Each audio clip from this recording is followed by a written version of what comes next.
Allow me to explain the purpose of deploying containment oil booms around the damaged vessel, as there's some misperception that these oil booms could have prevented the spilled oil from floating elsewhere and going on shore. Now, first, an oil spill is not like spilling coffee on the floor.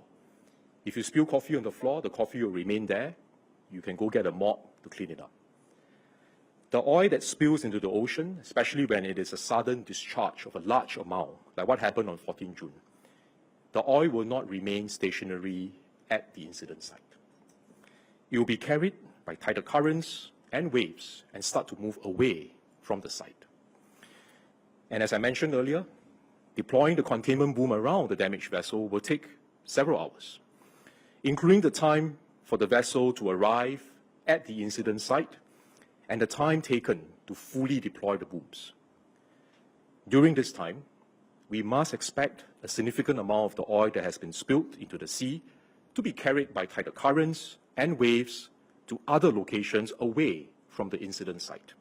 And this is unavoidable, especially during more serious oil spill incidents like what we experienced on 14 June.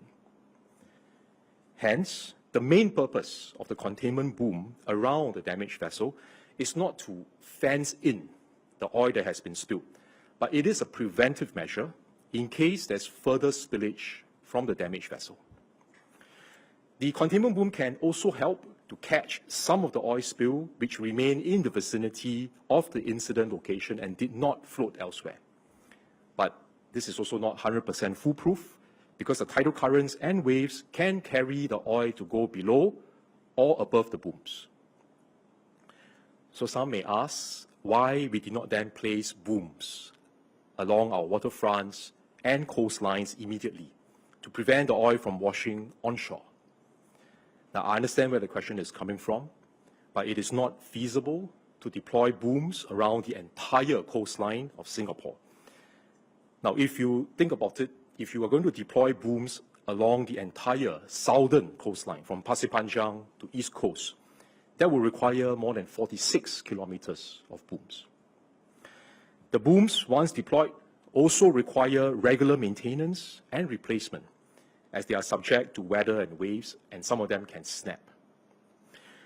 So for effective deployment of containment booms and to achieve optimal outcomes from our boom supplies, MPA would first need to observe the movement of the oil to assess where the oil is resurfacing before we deploy the booms accordingly. So this is targeted deployment.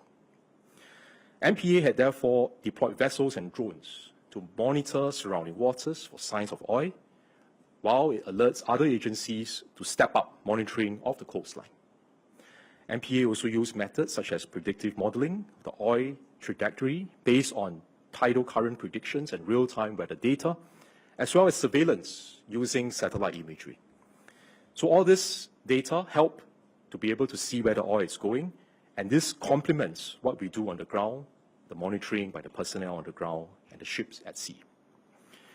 This targeted approach is consistent with international practice and ensures that the booms available are placed where they can be most effective. It also minimizes the need to redeploy the booms between locations, because if you put it at one place and the oil flows somewhere else, you have to redeploy. So this will take up more time and more resources, and it will reduce the effectiveness of our containment measures.